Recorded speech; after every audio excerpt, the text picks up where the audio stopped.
شعیب علیہ السلام نے جب اس صالح اور نیک نوجوان کی خوبیوں کو سنا تو اپنی دونوں بیٹیوں میں سے ایک سے کہا کہ جا اور اس صالح نوجوان کو گھر پر لے آ تاکہ اس کے احسان کا بدلہ دے دیا جائے۔ ان دونوں بہنوں میں سے ایک شرم و حیا کے چادر میں لپٹ کر، اگر میری آواز میری ماں اور بہنوں کے کانوں میں جا رہی ہے تو سنیں، قرآن اس بہن کی عفت و پاک دامنی کی گواہی دے رہا ہے، قرآن اس بہن کی شرم و حیا کی گواہی دے رہا ہے۔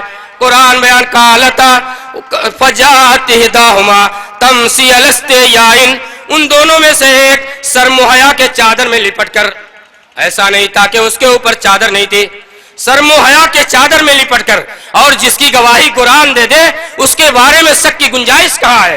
فجاءت احداہما تمشی علی استحیاء، ان دونوں میں سے ایک شرم و حیا کے چادر میں لپٹ کر آتی ہے، قالت ان ابی یدعوک لیجزیک اجر ما سقیت لنا، کہا کہ چلیے ہمارے گھر چلیے، آپ نے جو ہمارے ساتھ احسان کیا ہے، ہمارے جانوروں کو جو پانی پلایا ہے، والد محترم اس احسان کا بدلہ دینے کے لیے بلا رہے ہیں۔ موسیٰ علیہ السلام جانے لگے اس بزرگوار کے گھر، جن کو اکثر مفسرین نے حضرت صالح علیہ السلام بیان کیا ہے، لکھا ہے۔ وہ لڑکی آگے آگے جا رہی تھی، موسیٰ علیہ السلام پیچھے تھے۔ ہوا کے تیز چلنے کی وجہ سے اس کا دوپٹہ اس کے جسم سے ہٹ گیا، موسیٰ علیہ السلام کی نگاہ اس کے اوپر چلی گئی۔ یہ ابھی نبی نہیں بنائے گئے، ان کی نگاہ ان کے اوپر چلی گئی۔ موسیٰ علیہ السلام نے کہا کہ یہ غلط ہو رہا ہے، ان کو اپنی غلطی کا احساس ہو گیا، کہا کہ یہ مجھ سے غلط ہو رہا ہے، کہا میری بہن تو میرے پیچھے پیچھے چل، اسلامی رشتے کے اعتبار سے دونوں بھائی بہن تھے، کہا میری بہن تو میرے پیچھے پیچھے چل، میں تیرے آگے آگے چلتا ہوں، کیونکہ ہوا کے تیز چلنے سے تیرا دوپٹہ جب ہٹا میری نگاہ تیرے جسم پر گئی، یہ حرام ہے، یہ غلط ہے، یہ صحیح نہیں ہے۔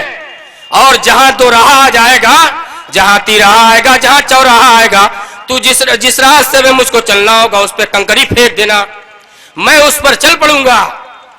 میرے نوجوان دوستوں اور ساتھیوں، نگاہ کے نیچی رکھنے کا یہ مطلب ہے کہ اگر ہماری نگاہ کسی غلط مقام پر پڑ جائے، کسی اجنبی عورت پر پڑ جائے تو فوراً ہٹا لینا چاہیے۔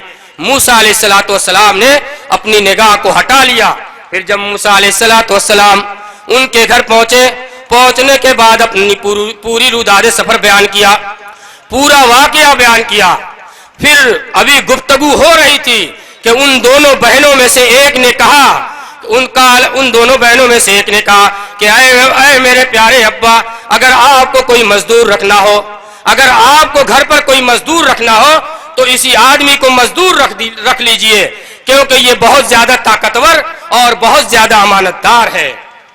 قالت احداہما یا ابت استاجرہ ان خیر من استاجرت القوی الامین، کہا کہ ابا جان یہ بڑا طاقتور اور بہت امانت دار ہے۔ تو بوڑھے باپ نے کہا کہ بیٹی تم کو اس کی طاقت اور امانت کا کیسے علم ہوا؟ تم نے کیسے جانا کہ یہ بڑا طاقتور ہے اور بہت امین امانت دار ہے؟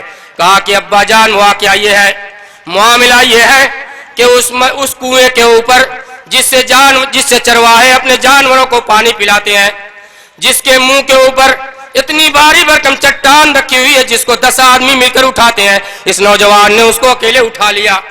یہ ہے اس کی طاقت، اور اس کی امانت کا عالم یہ ہے کہ جب میں اس کو لے کر آ رہی تھی اور میرے جسم سے دوپٹہ ہٹا، اس کی نظر میرے اوپر پڑی تو اس نے کہا کہ یہ غلط ہے، تو میرے پیچھے پیچھے چل، میں تیرے آگے آگے چلتا ہوں۔ یہ ہے اس کی امانت داری۔ اے ابا جان اگر کسی کو مزدور رکھنا ہو تو اسی نوجوان کو مزدور رکھیے۔ میرے نوجوان دوست اور ساتھیوں، اس نگاہ کے نیچی رکھنے کا یہ مطلب ہے۔ اللہ تعالیٰ فرما رہا ہے وَقُلْ لِلْمُؤْمِنِينَ يَغُضُّوا مِنْ أَبْصَارِهِمْ، اور یہ نگاہ اور یہ نظر بازی آنکھ کی زنا، اللہ کے نبی صلی اللہ علیہ وسلم نے اس کو آنکھ کی زنا بتایا ہے، اس لیے بچنا چاہیے۔ اور یہ النظر